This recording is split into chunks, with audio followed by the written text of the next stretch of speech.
National Fire Radio.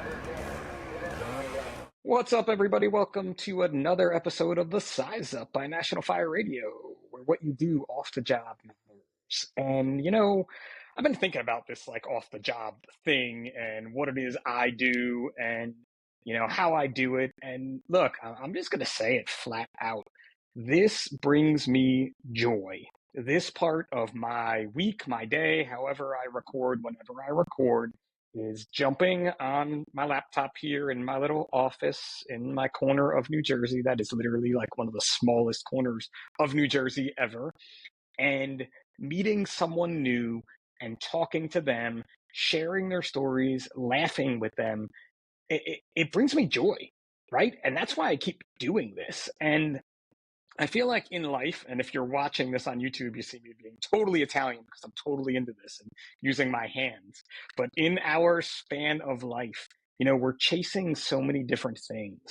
But joy is something that we should always be chasing. And I don't feel like we give it enough kind of props, especially, in the fire service where we all have to be brave and heroes and all of this ha ha ha and have cool mustaches. No offense to my guest today if you're watching because he has a kick-ass mustache, but all that kind of stuff. But right, what brings us into it is the laughter, man. I love meeting people. I love laughing with them. It's the reason I'm going to work tomorrow.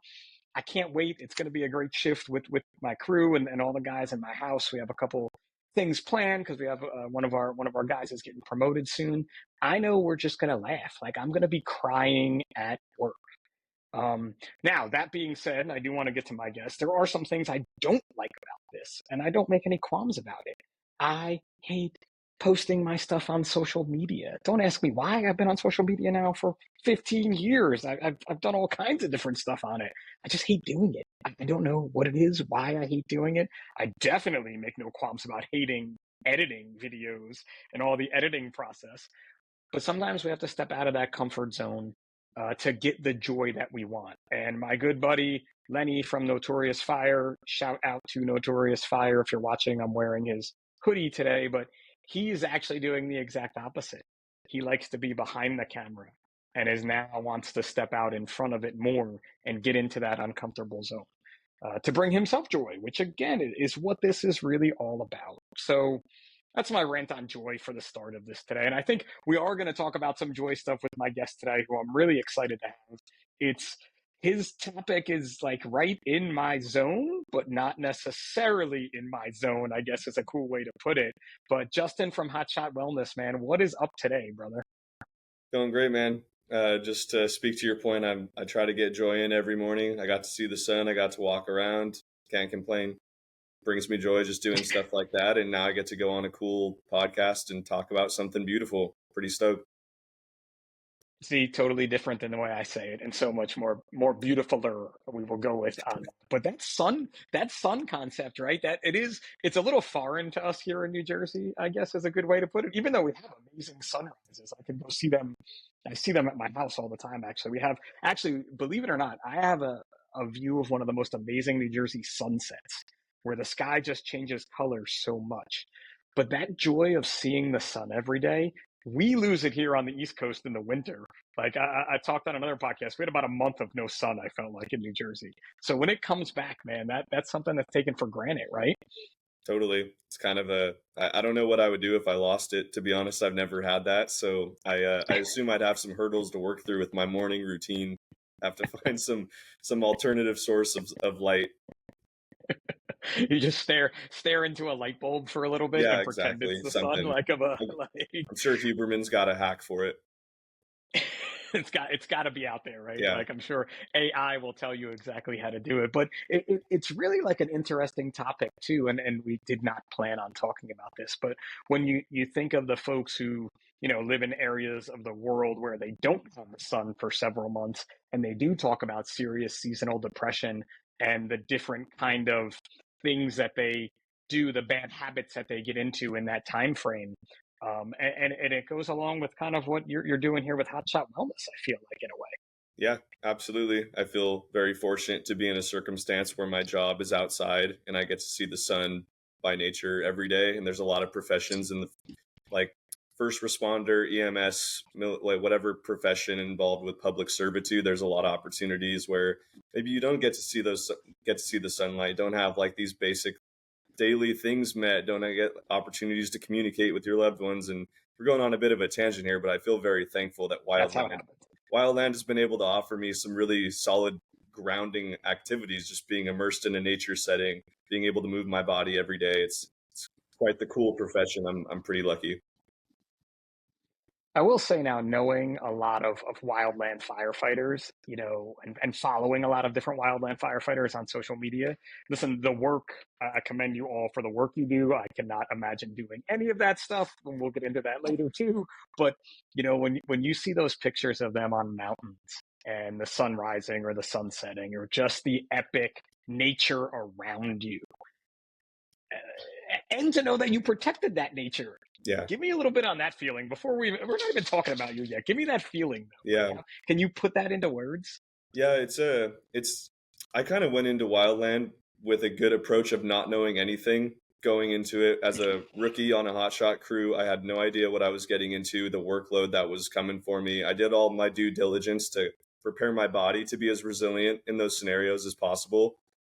Going at it from like a human performance standpoint, more of my background, you can get every type of general adaptation possible. It's not going to prepare you for the circumstance, the mental stressors, the physical toll, waking up in a wet sleeping bag day in, day out, just the boots. I was not ready for the boots. Walking in those things for 6 miles on sand in the Angeles, there's nothing you can do besides just get ready to endure some suck. And that's all you can really go into it with a headspace. But at the end of the day, just being able to look at, you basically just carved a giant line in a mountain with a bunch of your best friends, and you're in the middle of nowhere, and you just get this awe-inspiring landscape to look back on, and this tremendous feat of endurance. It's like you're doing an endurance event every single day, a strength event every single day. If you're pulling, like towards the end of my season, I was pulling, and it just felt like I was lifting weights for 12 hours. But yeah, it was insane, the landscapes I got to see and the stories that individuals have in this field after 5, 10, 15, 20-year careers. They've seen every forest, they've walked almost every hike on the face of the earth, I'm convinced. They've seen the land, it's the experiences, the sights. It's insane. We got to go to Alaska last year and do the first fire that actually happened in Denali National Park. So we got to go be a part of the team that put it out. That's pretty badass. I was stoked to get that assignment. That was my second assignment ever, getting flown to Alaska, hiking in, taking rail cars, just like being in this vast landscape of wilderness and like having people on buses come by and clap at you. It was the most mind-blowing scenario. Getting like flown into the certain parts of the fire on a helicopter, honestly, for no reason. It was kind of just for fun, I think, for them, just because they had the resources available. But I got a free helicopter ride in Denali National Park fighting a fire. That was my first year. I literally have no way to top that. That's insane. I love, and we're going to get into your background. I promise everyone, I'm going to do this soon. We're not going to do this at the 50-minute mark like we do on some podcasts. But I love to your like, and I don't want to say you're a rookie, but your newer guy energy, because you are kind of new to this field Super still, new. with a few years on, and that energy though, I feel like I still have in going into my way later years in all of this. Let's just call it without putting it out there again. Um, but you have it so different. And keeping that throughout your career, I think also keeps us going in this career, right? That kind of energy that we're all listening to from Justin, whether you're wildland, EMS, police, fire, whatever you are. Totally. And I think it takes a lot of intention to keep that. Like throughout the season, I could easily see how after 2, 3, 4, 5 years, your body hurts. You're struggling mentally, physically, every possible way. And like the without intention and a purpose to it, and without a lot of tools in your toolbox to keep you with the high energy, you're going to be left with nothing. I could easily see this field tapping my mental and physical resources to the max, to the point where I don't have energy to invest in the things that give me joy, give me pleasure. So it's lucky that I come from the human performance standpoint. I'm fascinated with how I can get myself just to the max level of energy, mood, efficacy towards life. Like I dig those concepts, so I've applied them and have been able to keep a cool foundation of why I wanted to get into this field. So I think obviously I have a lot to learn, but it's worked so far through one whole year. Yeah, buddy, man. The first year is the hardest too in any emergency service field, really probably in any field, but we can speak to our own emergency services field because you have so much you're learning so much. You're trying to prove yourself to the folks who've been there for 20, 25 years. You're afraid because you've never seen these things before. The unknown is there. There could be bears in your instance for all I know. There Like were all these things are so new, and that first year you're just kind of like trying to take it all in. But you said that intention and purpose, and I love that thought because it's not something that I really thought about until recently. Is my intention and purpose. Mine was go to work, help other people, have a good time. And as I'm getting older, I'm starting to realize the importance of that, where you're getting it now just coming in, and I'm seeing it more in the field, where more and more people are thinking about it that way than kind of my way and our old way of That's super cool, man. Glad to see that it's a change that you see across the structure board as well. I think it's a concept a lot of younger generations are open to and see the value in, just objectively looking at the health outcomes for people. And everybody I've gotten reached out to by a lot of friends in my like high school realm that have gone into fire, and they're like, what are some tools I can do to like improve my nutrition? What are some ways I can like modulate my sleep routine even though I'm a structure fire? Like it's cool just to hear people wanting to get involved and want that information. So yeah, it's a cool movement that I think's kind of taken off. No, it's definitely growing, and social media has helped with that. But look, man, you gave me a perfect segue to get back into my mindset here. You Cool. talked about high school Justin, so I guess that's a good place to start, right? What was high school Justin like, and what was he looking to do? Sure. So yeah, high school Justin did not have intention. High school Justin was very like on a path that wasn't really critically thought about. I just did sports and I did school and I was very high achieving at them. And I thought that was good enough. And then, of course, like a lot of athletes in that position, they get hurt. I got a season ending injury, first play of the first scrimmage of my senior season. And that really provoked a lot of ground for providing intention with my next moves. I really had no identity, What was very sport? Wait, lost. what sport? Go back.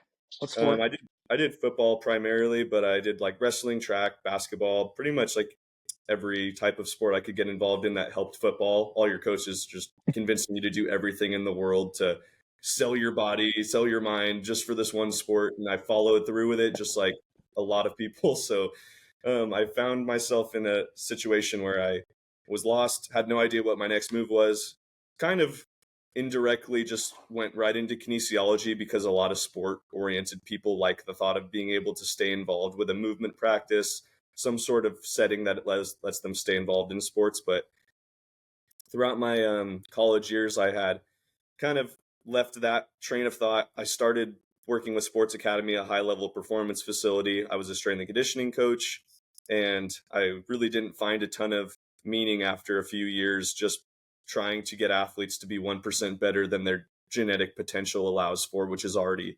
maximally better than most people. So it's like, what's the worldly outcomes I'm getting from this career?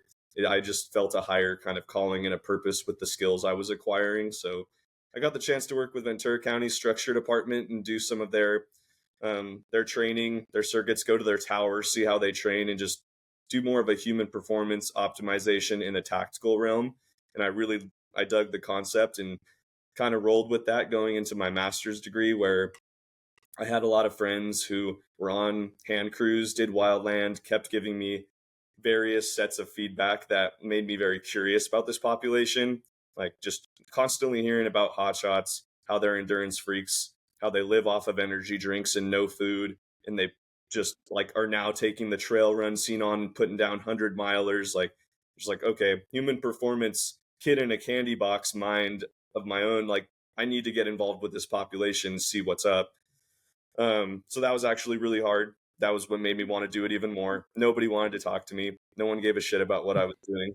It was very hard to go convince people to do anything without being involved in that field. I had zero connections. So I remember the first time I actually got to go out and be with a hotshot crew.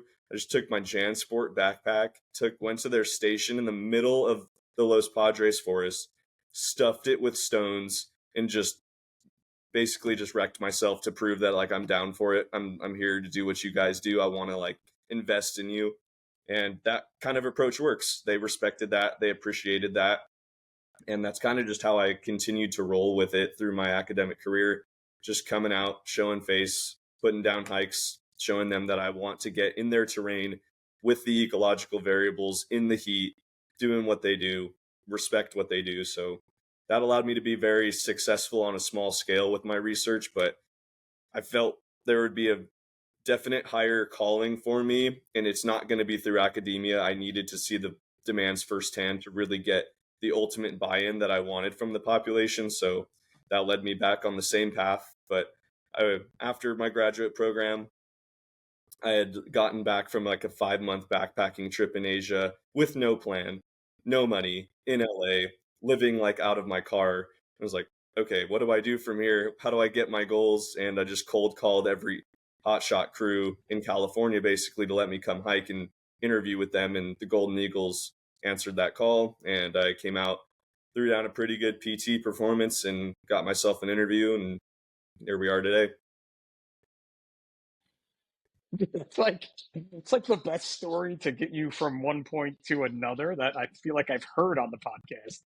And there's so much to unpack. I don't know where to even begin. Yeah, Like, there's a lot, but that was a good cliff notes, I think. yeah, and that's the Cliff Notes version, right? But you had kind of said too, and listen, I'm all for that 1% better, and I'm sure you are too, right? And Hmm. so many people do find fulfillment in that job, right? In making that super elite 1% better. And in that community, getting into a professional sports team, I guess, is the pinnacle of it all, right? Yeah, Where you're taking literally the top of the top and trying to keep them in shape. But you weren't really finding that kind of a fulfillment, right?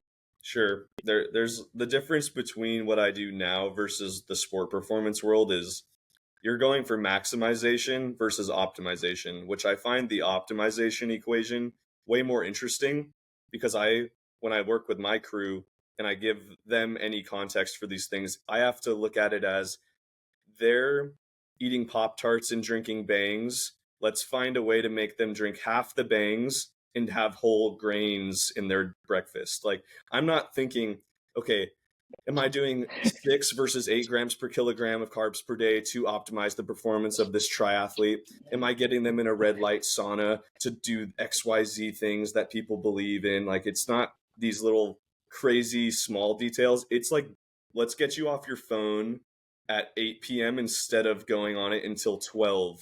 Like, it's it's kind of just hilariously like they're the most freak endurance athletes and they're doing the worst job of preparing for it, and I love them for it, but I'm just like trying to get through to them. You don't even know what your potential is if you just took advantage of like some baseline principles of proper training regimens, sleep hygiene, dietary considerations. Like, we can go real bare bones with the education and get freaks to be even more freaks. That's kind of fun for me to be in that role. I love that you call, and I know you're speaking to the wildland community, but look, this is right over to the structural community too. Like how you even refer to us as freaks, because Yeah, let's face it, we really are, right? totally. The job that we do, that you do, no one's meant to do this. No one's meant to put on 80 pounds of gear and go into an IDLH environment and Yeah, then be expected to do that for 25 years, totally. right? And then live longer than after that, right? And the stats have always showed us in the past that this was not working what we're doing. But I also love too that you're like, listen, that UV therapy stuff, that's great. And if you can go and do it, do it. If you can do Sure. an ice bath, go and do it, anything like that. But let's focus on these changes, of these simple changes like sleep health. Like my phone, my phone goes on the charger at night and I do not look at it aside from the time until the morning. Yeah. And it's even to the point where, like, if we go on a call at 1 a.m., sure, I take my phone, because of just the communications need. We need to have our phones with us now for communications in the structural side. But when I come back, I do not go on my phone. I fight the urge to be like, let's see what people posted, because I Yep. know what that does for my sleep.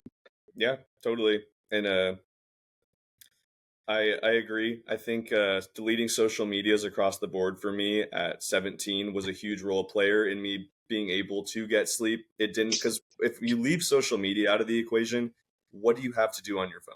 Like, there's not really that many interesting things to do on it past 8 p.m. if you're not on social media, so that helps. But just educating people on the power of sleep, like legit, I don't really buy many supplements. A lot of like I have a decent background in sports science and I can talk about supplements. Sleep is the best supplement on the market, and it's free, and it takes action and intention with it.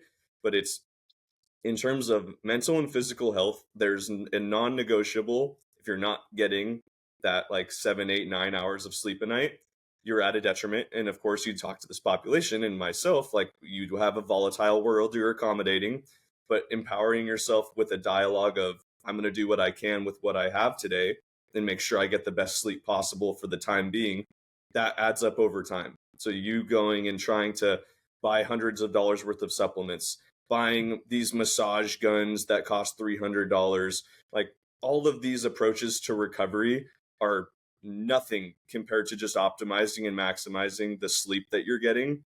And that's not just my opinion, that's evidence based. That's not correlative. That's almost, I imagine at this point it's conclusive. It's not a debate It, anymore. it could be So your opinion. I sure. agree. So being the both of us agree, then it's true, right? It's got Yeah, to be the way it goes. totally.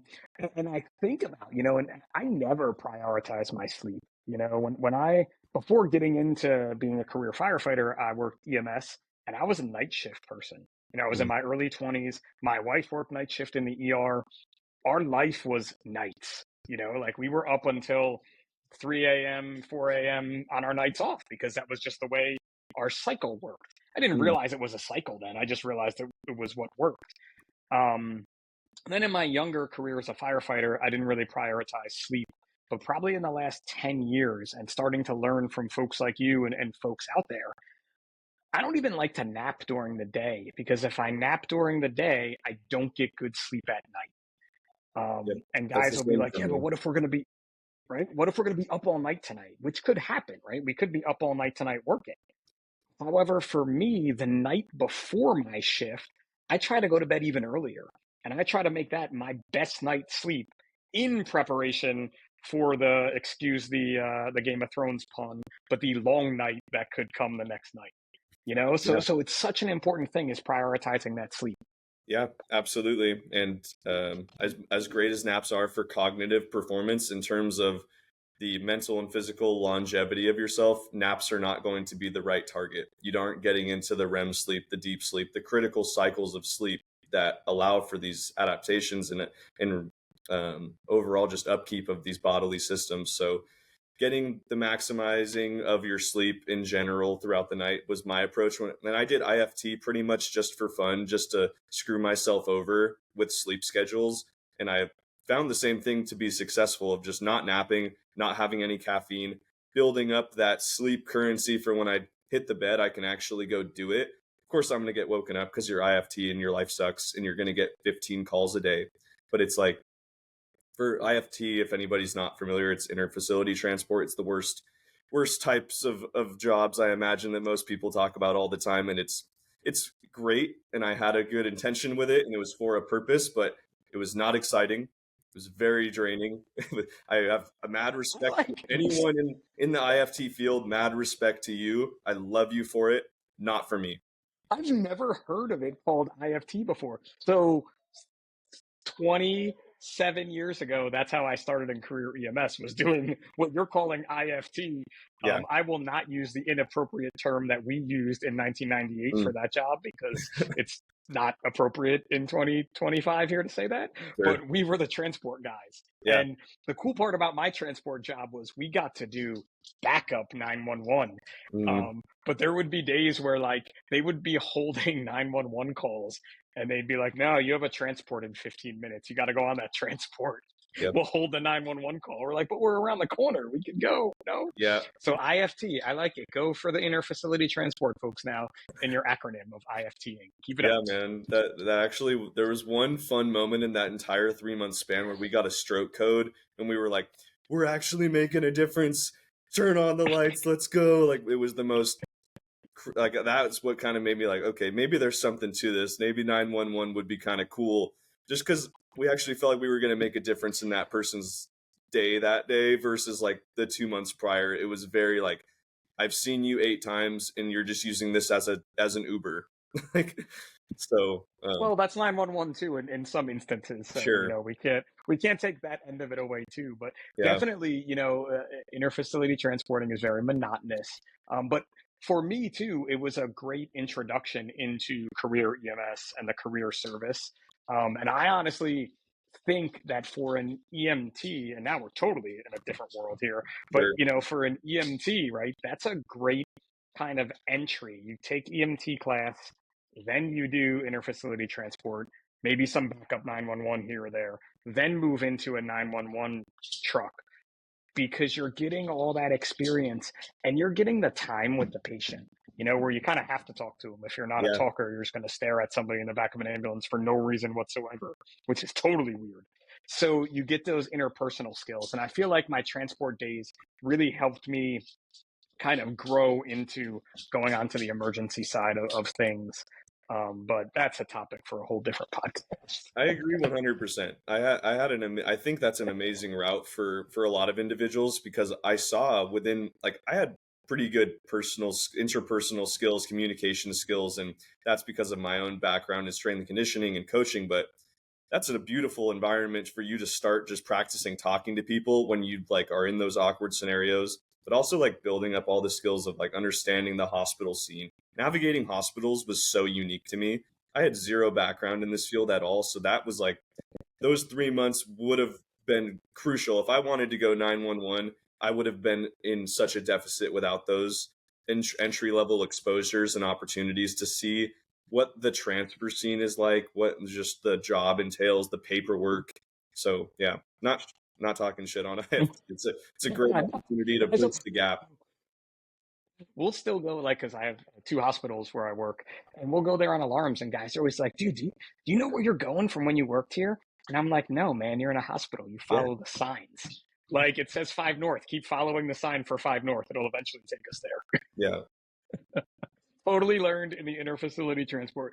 And so when I became a paramedic too, the unit that I worked for, we did critical care transport. So it Mhm. was a nurse and a medic, Yeah, 911 and critical care transport. So I went back into that world of transports again, but again, a whole different ballgame when you're doing a critical care transport and you're taking someone on a balloon pump or to the cath lab or someone that has multiple pumps and you're more of the RN was worrying about the drips, but as the medic, I was assisting with those and I learned so much from that.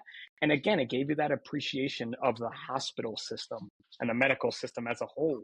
Because I mean, I've gone into a cath lab where a doctor was doing a procedure and we took the patient right from the doctor to another cath lab. mm, That's things that, everybody doesn't get to experience or see. So it gives you a different appreciation. yeah, And in the hotshot world, it's kind of like you alluded to before, like you got to go to Denali National Park, right? That's where you said, right? yep, Because that could just be stuck in my head. yep, yep. But it gives you those appreciations, like the same as I have going into different buildings as a structure firefighter and seeing different things. Yeah, and I think a lot of the one word that stuck out to me was experience, and that's one that my soup uses all the time. Just like anything we do, whether it's the shittiest of fires, worst of circumstances, or the most fun, best, it's experience. He calls them slideshows. It's like just things to add in your slideshow. And these EMS, these first responder, these public service professions, they add slideshows in your mind. Like there's just things that you'll never witness, never have the experience in it. It offers a pretty crazy perspective shift for the rest of your life. And I'm even if I only end up doing some form of public service in a concrete way for a few years, it's the most enlightening experience just seeing what this field is like from an internal perspective. And I'm a huge advocate for individuals taking the time to do a ride along, just like getting some sort of exposure, anything. It's pretty mind blowing when you see the circumstances firsthand versus just hear about it. Yeah, I mean, and those slideshows, after all this time, I have so many different ones that play back into my head, both positive and negative. But those experiences, and your soup says it right, because I pull from experiences of like, oh, I was in this building on a call already, or like, oh, I dealt with this type of a patient, years ago when I worked EMS. I know how to treat them again. And it's so important. And it's something that I try to teach my kids is to take these life experiences and grow from them. Absolutely. Yeah, I really wish that I would have had somebody in my corner telling me this, like as a high schooler, because I find so many conversations that I have with kids where maybe they don't have like the most direct path towards a career they want to do. Maybe they're not super stoked on their social environment. Maybe they don't have a set of activities that they love doing. It's a lot of barriers for young kids to find those things. It seems like it's becoming harder and harder for like meaning to occur in life for them. Like I don't know what it is. I'm not like in and day out working with kids to find that answer, but when I have conversations and kids come to me with like I don't know what I like doing, like that sucks. Like that's a bummer to hear. Yeah. And to be honest, I find a lot of adults in that same predicament after college. They find themselves in these troughs of like I don't really know what gives me meaning. I don't really know what I like doing. And one thing that really led me to like I never really had that exact feeling, but one thing that amplified my joy in life was just starting to give to something bigger than me in volunteering, philanthropy, and then now public service. Anything else in life beyond that, at least it's a pretty bitchin' baseline. Like you're doing something cool for the world. Like that's my purpose. Screw everything else. I'm doing something cool for other people. I don't really care if I have a Porsche or a giant house or like I get XYZ monetary cool things that's like, I don't know, that social media portrays that are going to bring you happiness. I just get to go and make people smile. That's sick. Like, so getting that thought into people's heads and giving them opportunities to engage in some sort of a service. It doesn't need to be going and living in the woods fighting fires. It could be going and finding a volunteer event that you enjoy. It's the same thing for me cognitively, the same thing mentally. It's the same process, the intention, the circle of thoughts that encompass it. So yeah, it's a route that I'm a heavy advocate for young individuals, adults, and on. Yeah, it's that finding purpose, man. We keep coming back to that. And it's like now the overwhelming theme of this. But I'll be honest with you, when I got into this whole gig, I didn't think it was going to be my purpose. I just thought it was pretty cool and I wanted to do it, right? And it got me rolling in it though, and it filled a lot of voids in my life that I didn't even know were voids and didn't even know they were voids until maybe a few years ago, looking back on it all. But that's it, right? And as you grow in all this, and as you've decided to grow in your wildland career and your kind of human performance career, you decided to give back to that community because you saw a need in the wildland community, right? Yeah, that's a I went into the wildland field thinking I was going to be human performance, strength, and conditioning. And I realized on day one, there's a more massive umbrella of problems to address within this human performance spectrum. And it's cool because I've found through just diving in, there's a lot of practitioners, there's a lot of academics, there's a lot of organizations that recognize those hurdles and are trying to combat the systemic problems to health that occur among wildland. So yeah, it's definitely not where I was at first, thinking these people need like training tips. They need like we need to dial in nutrition. We need to go off season training. We need to talk about like healthy relationships. We need to talk about communication. We need to talk about self awareness. Like all these other things that were like not on my mind as a 24-year-old exercise science oriented person. And it's cool to see um, my own perception change and like I've in accordance with this just opened my eyes to a new realm of human performance that's more all encompassing, one that really gets at the root of the individual and their purpose, even because that's not something that sports scientists talk about in literature or like address in a lab. You're not going to ask somebody about their purpose or their meaning. You're quantifying everything. You're finding ways to maximize performance, their vertical jumps, their aerobic capacity, their whatever. Like it's more fun to kind of just make somebody happy.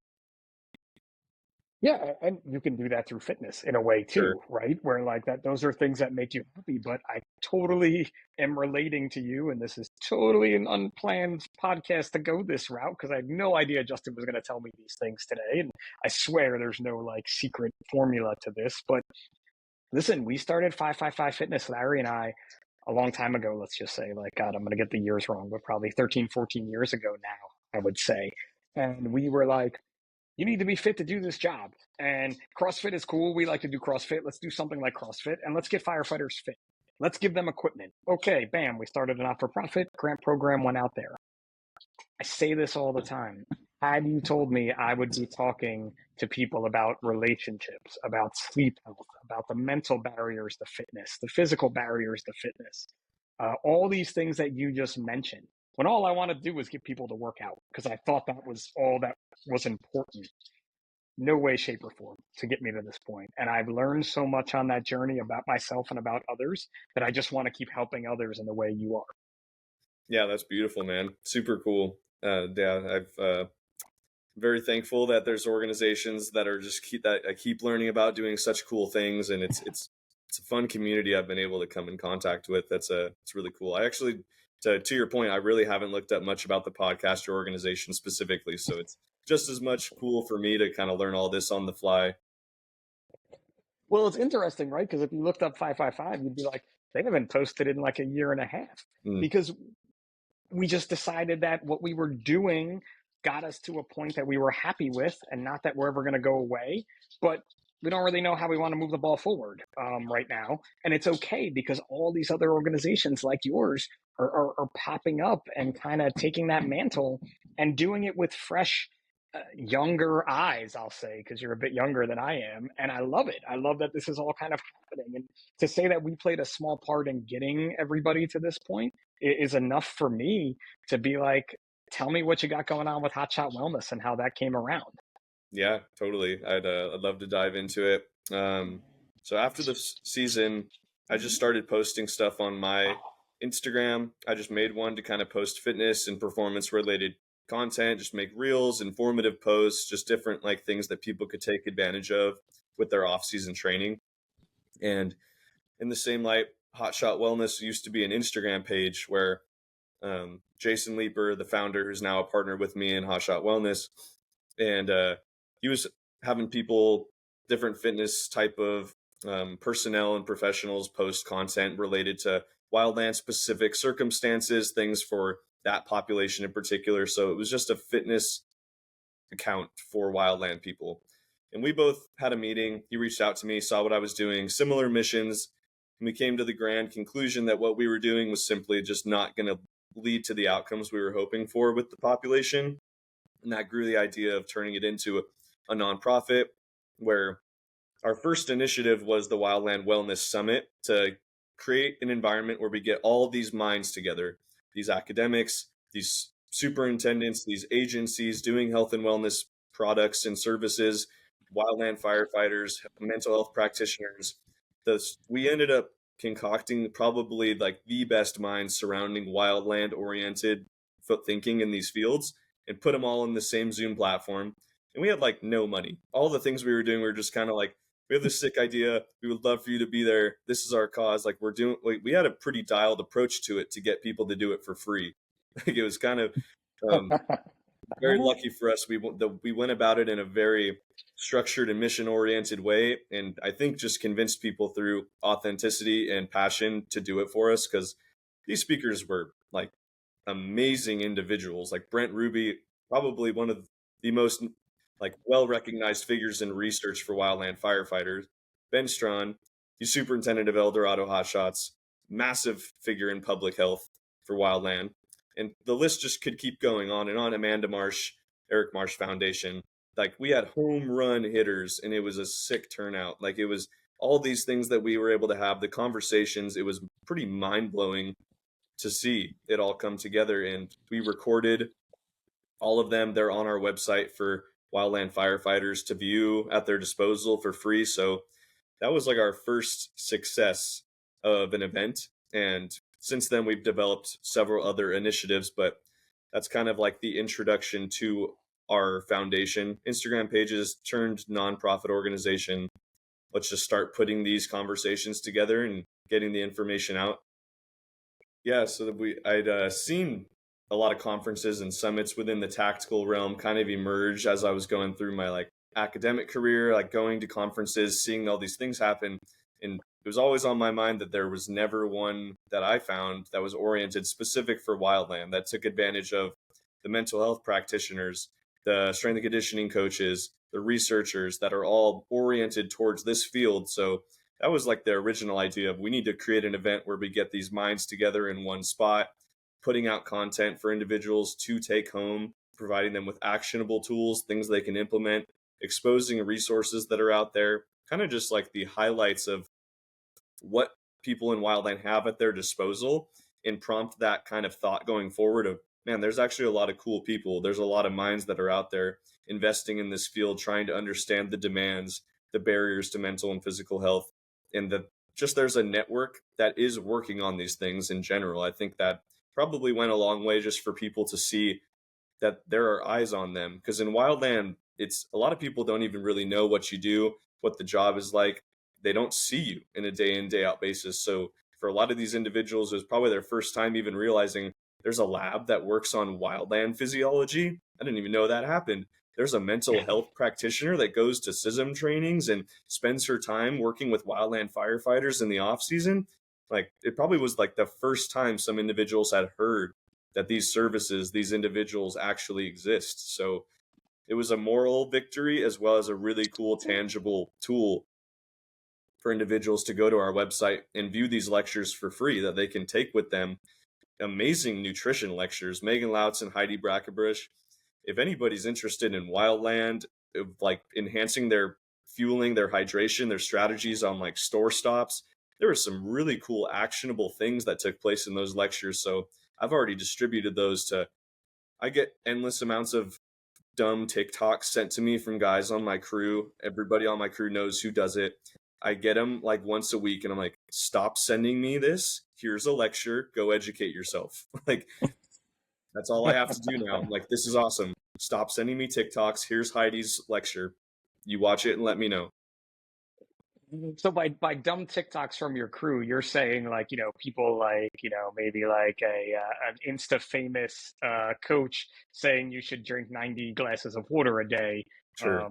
Not, people blowing up things in their backyard by stupid Yeah, no, TikToks, right? no, like very like health serious TikToks, but being embedded with the equivalent of like dumb shit blowing up in your backyard. Like, that's the equivalent of the like content, but from a health and fitness perspective.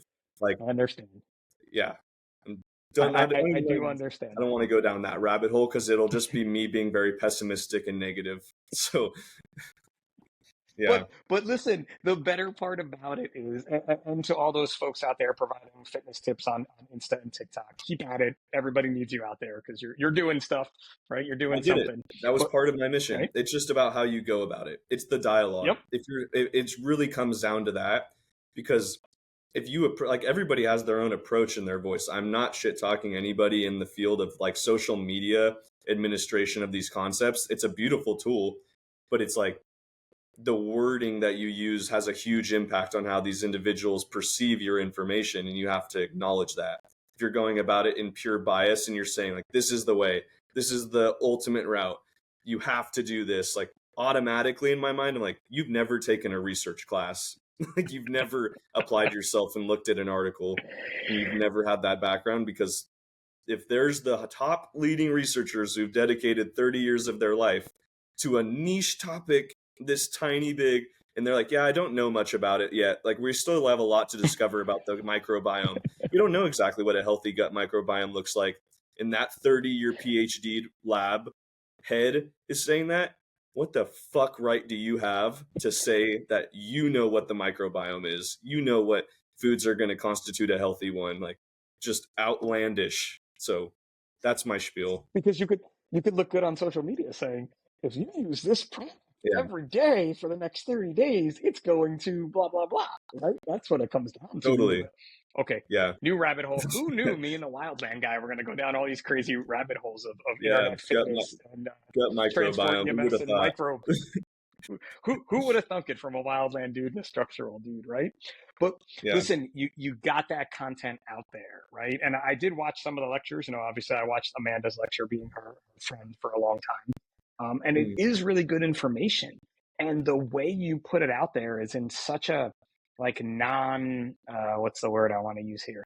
Just like it's not a non-judgmental way, but just in an easy way to find it. And it's awesome that you're continuing to share that info with folks still now.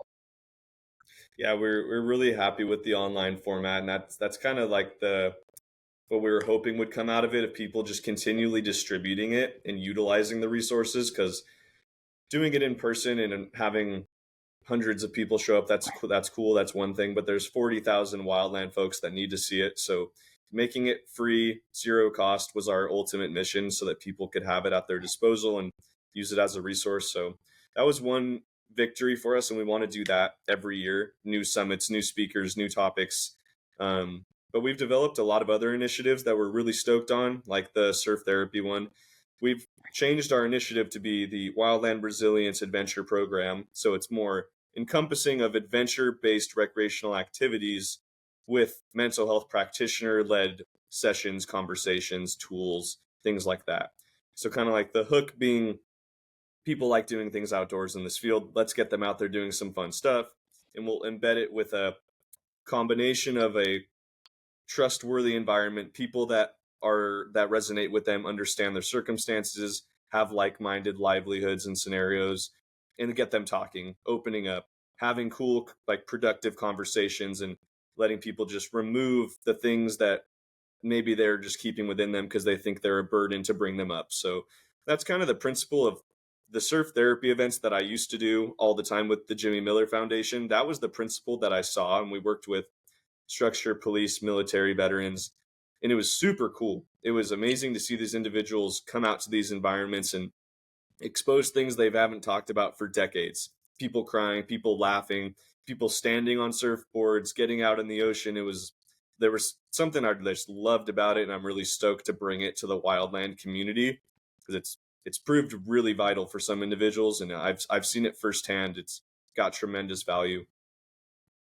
Yeah, I mean, I can see it for sure. Look, I make no qualms about it. I've been to therapy. I've been to group therapy, right? I've been to meetings, and you do have that environment, no matter how they try to make it not, where you're still sitting in a room with people and you're like, "Hi, I'm Pip, and this is my problem," right? Where as you're saying this, I could see myself just sitting in the lineup on a surfboard and then talking to folks about things and being so much more comfortable. And then Yeah, getting to possibly jump on a wave after that and have a great ride in. Like I could see it in like I definitely snowboarded more than I've surfed. Like in a snowboarding circumstance, and just chilling on the mountain, talking a little bit, and then taking a run, or maybe hitting a jump, and then sitting and talking again. Right? It's a great kind of like a barrier breaker, right? totally. Yeah, 100%. The context of the environment, as well as the population that's there, as well as the activities, it's a kind of like this perfect cascade to put somebody in a mindset to just go and do open new things, novel things, do like a new approach to a therapeutic practice, because it doesn't even seem like therapy. You're just hanging out, kicking it with people that get you, that you can open up to. And it's you there's a lot of a removal of like a stigma when you're in an environment like that. You don't, because I feel like if you just put somebody in an office with a therapist, that stigma's there for them right away. Like, I'm in therapy, versus I'm surfing, I'm snowboarding, I'm skiing, I'm hunting, I'm fishing. Like, that's the activity. The conversations that are embedded within it are awesome and impactful, and like with what we hope happens. But people can just view it as just not like, I'm going to therapy because I have a problem kind of approach. Yeah, and I think that's a big thing with when we talk about therapy and people going. Like again, I don't have any problem speaking of my own experience. I went through an employee assistance program, and I felt it was helpful. I'm not going to say they didn't help me, but I just felt it to be like I went to this building and I met with this person and they did their job and I told them what they needed to do, or I told them how I felt, and they helped me. As opposed to some of the other therapy sessions that I've gone to where it's been more personal, where there were those other people there doing an activity that made me not even feel like I was at therapy, made me feel like I was just out here talking to some folks, kind of like we do. And I know it happens out in camp at the fire line, but what we kind of call like the kitchen table therapy in the firehouse, where you're just talking to folks, right? Yeah, absolutely. It's definitely at times not oriented towards therapeutic conversations when we're out there on like Sure, in the fire sure. environment, but there's moments where like I saw those golden ones where like you extend an olive branch or plant a seed and let somebody know like, hey man, if like you don't necessarily need to say like if you want to talk about something we can, like that's gonna immediately like 0% engagement. But if you just Yep. like build the trust and form the relationships, those conversations occur, and it's cool to see. I think there's a bond within my crew that I can only really speak to there. I'm going to talk to these individuals forever. These are individuals I feel more comfortable with than friends I've had for decades, and I've known them for less than a year now. So there's something special about the environment, the circumstances, the trauma bonding that you're doing with these Sure. people, and it allows you to just form this amazing community that you can rely on, and it's something that can be tapped into pretty heavily. Well, it's shared experience too, right? And we've learned that on just this episode, where like my shared experience with the fitness not for profit, your shared experience with Hotshot Wellness. Look at the bond that we've developed without even knowing we were developing a bond. I'm like, dude, this kid he's doing it. Like, I'm so excited for you. Like, and I'm so like, it almost revamps me to be like, well, I guess I should do more again. But then I have to pull back my pip mind and be like, no, no, no, no, no, we're not going to go down that road. We've made some decisions and they're healthy for us and the boundaries we've set. But I have someone like you that now I'm friends with that is out there doing it and making these changes and breaking these barriers for folks. And that's fucking epic. Like you cursed first, so I'm cursing now. But to me, it's Yeah, fucking epic. yeah. No, man, it's very cool. And it's individuals like you that allow a platform like mine to get more exposure. So it's symbiotic for sure. I'm stoked to have made the connection. It's cool, cool friendship and already. and look, even understanding that, right? This is about exposure, right? This whole thing, this whole social media thing, whether you're the fitness influencer holding your product up or whatever you are, it's all about that exposure. And I know from knowing Amanda so long, she was kind of like my gateway into the wildland fire service. And since then, I've met so many men and women that are involved in it now that I'm like, thank God for her and exposing me to wildland and now allowing me to give folks like you a platform to get your message out because it's so important. Yeah, it's been kind of funny because social media has slowly become one of Hotshot Wellness like staples of what we can do for individuals like mental health practitioners who have all these amazing tools but don't have the time to invest in social media. Now we get to be a platform to let the wildland community know about those tools they can offer, their services, give them an opportunity to have like a greater expanded voice, and other organizations that are already doing amazing things like FUSI. They just I don't the Firefighters United for Safety, Ethics, and Ecology. They just put on like the coolest event I've ever probably heard of. It was wildland firefighters out in Northern California doing ecological land practices for a Zen Buddhist monastery where they were working with monks to do meditations and mindfulness practices and having campfires and talking. And it was like the more I heard about this event, I was like, how we need to let everybody know this happened. This is the most cool event I've ever heard of. And I'm stoked that they were able to talk about it on our summit because they have 4 events coming up in the next year. More firefighters need to come out to those. And that's Oh, just yeah. one organization. I hear about so many different retreats with XYZ things that encompass them. It's like there's a niche for everybody. There's so many events that are occurring, and it's just getting the word out so important because I don't know. It's a That's one barrier with the first responder field. Sometimes is just like showcasing it in a way that's digestible and makes it enticing to come out and do things like that. And that's a niche I think Hotshot Wellness is aiming to fill. Of just putting it out there in a way that the audience receives and is excited about, and like a I don't know, it resonates with them. It's not some like far removed federal health agency. It's like, no, we're hot shots. We want you to come out to this. We're going to pay for you to come out here. It's going to be sick. Get out there. Like just doing it in a way that actually makes them motivated to do it and take advantage. No, I love it, dude. I just love because again, with 555, a lot of it that kept me going, it's not just me, all of us on the team going, was when we did get together, whether it was at a trade show or some kind of summit or at an event that we went to. And yeah, promoting what we were doing was great, but we always took the time to do two things. One was kind of like a firehouse meal, like a family meal, together. That was like we had people from all around the country and even around the world joining us for what we love to do at the firehouse, have a great meal together. Um, and the other was we would always do something physical. Usually it was a workout. We'd kind of take over a gym somewhere and all get together, and whoever wanted to come came. But it's that ability to come together and do something that really solves all the world's problems, for lack of a better term there. And I was even thinking about like the thing at the Buddhist monastery with them, like, and let's take a bunch of East Coast structural firefighters and fly them out west and video them doing all these things, because trust me, it would be a very different experience for a bunch of West Coast firefighters doing it. But we would all take something back from being together, and that's kind of my point with what I see you guys doing with getting the word out there. So it's awesome. Yeah, absolutely. I would love to see some East Coast folks get out here to do that event.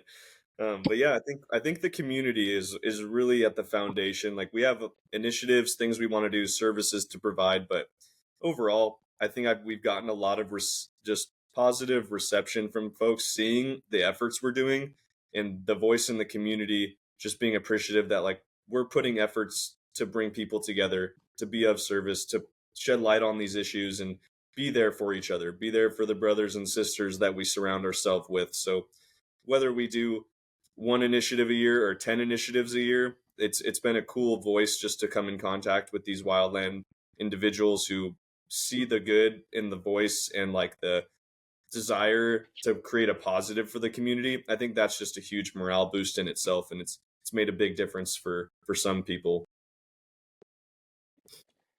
Justin, you just wrapped up the podcast right there for the most part, because you said all the things that we talked about for the past hour or so just in one beautiful statement. So I can't thank you enough for that, man, and everything you guys are doing at Hotshot Wellness. Where does everybody find you out there in the inner spaces? Yeah, so we have a Hotshot Wellness Instagram page.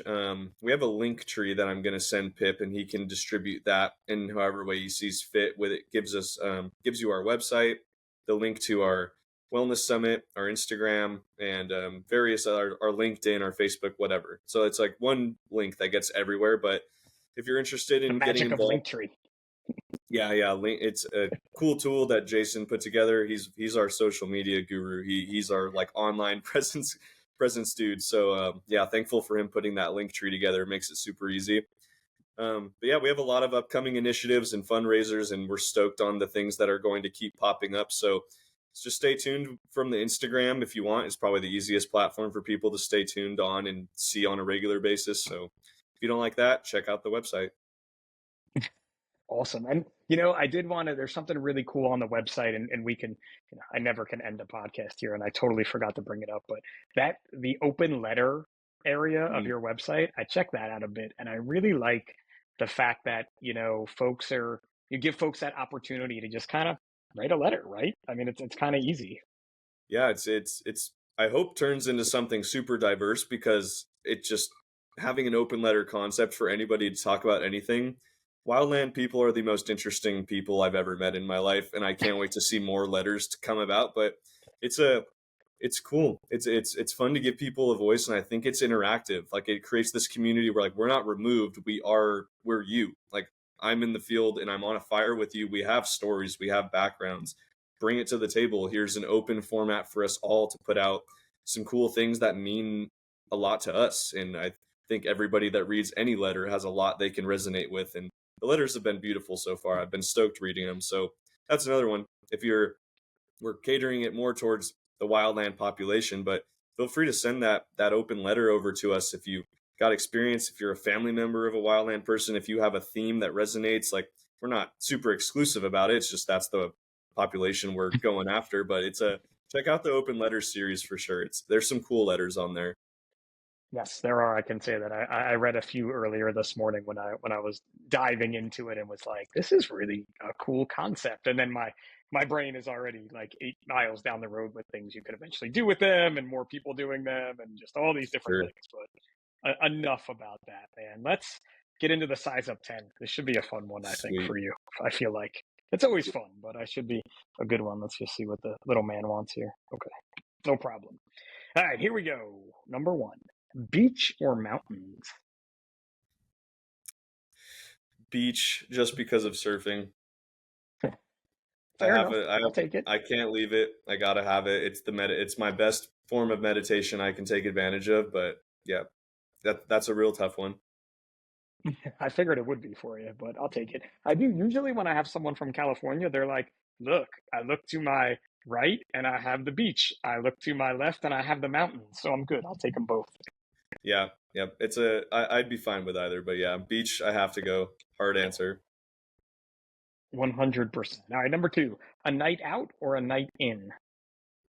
Night in, full grandpa mode for me. Very, very proactive about getting my sleep, training. Have just yeah. I Why'd enjoy. I even ask that question? I should Yeah, have just no, known the it's answer from our sleep talk 20 minutes ago.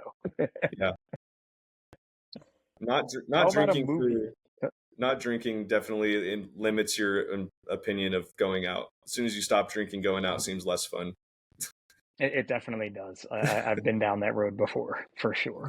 But just limiting your drinking, it's still a fun night. So that's where Sure. I'm at now in my life, right? Yep. Uh, how about a movie everybody needs to see? Okay. Um, all-time favorite, which I feel like should be a given, but Remember the Titans. Oh, good one. I don't think anyone has suggested that before, to be honest with you. So that is an That's all-time my favorite right all-time there. favorite movie, favorite Denzel movie. If you're a Denzel fan and you haven't seen it, you're not doing yourself justice. That's top for me. It's definitely a good like coming of age movie too for like someone in high school to kind of watch and Yeah. absorb all of those things and then rewatch 10 years later in your 20s and absorb all the new things, I feel like. That scene in the hospital where Gary Bertiers just got injured and Julius comes in and he's like, only family members allowed. And then he's like, can't you see the resemblance? That's my brother. Like, that's my favorite line of all time. Like, we'll tear up. I'm tearing up like right now thinking about it. That's ridiculous.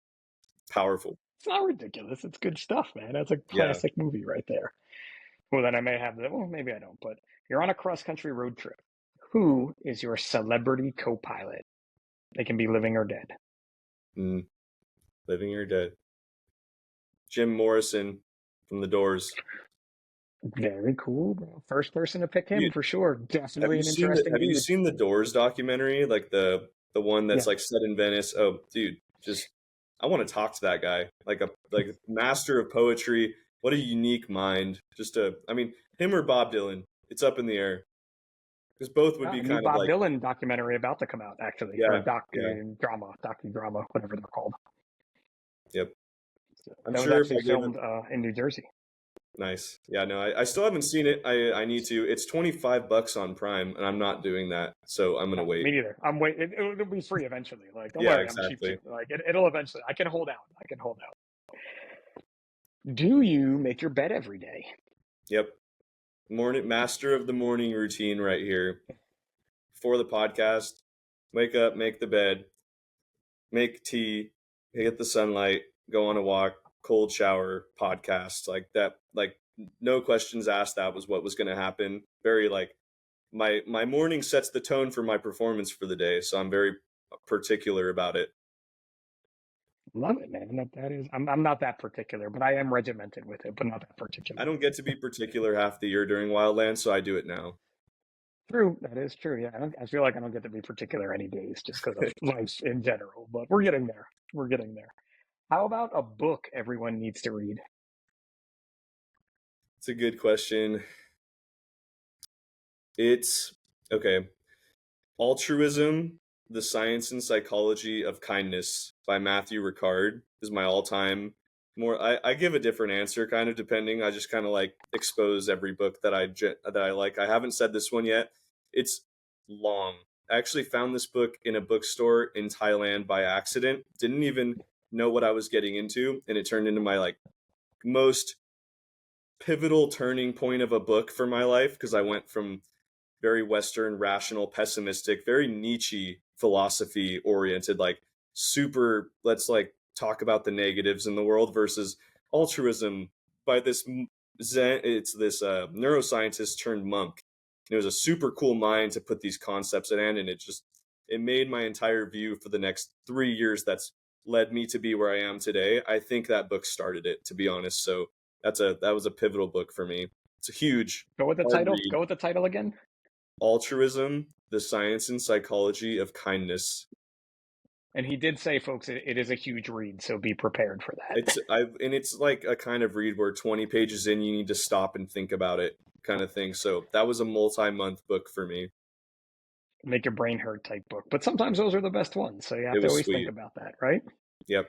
Bro, you may be like, we're not even done with the Size Up 10, but I feel like you are like the deepest guest I have ever had on this podcast. You're episode 109, and you are and no judgment here. It's just, you see someone online, and hey, we're going to talk about being a hot shot in wellness, but your depth of thought has been amazing for me. And it's just been like, I can't wait to see what the rest of the answers are. I appreciate it.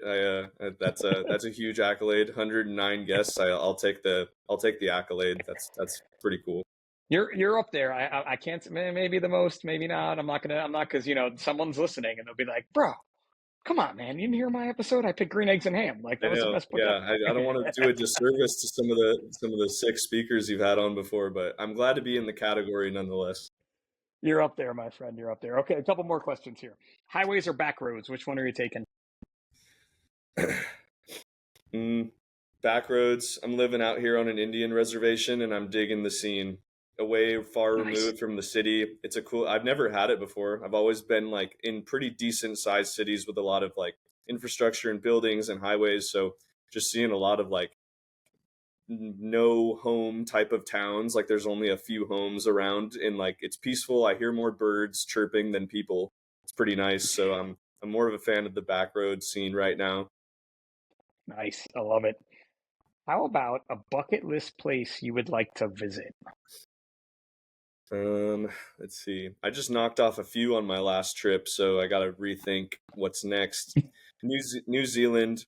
I want to buy a van and surf around the island, do that kind of trip for sure. But yeah, either that, like that would be my fun one, but doing some form of my cousin goes on these trips to South Africa and does women's self-defense classes through his church, so that's on my list too.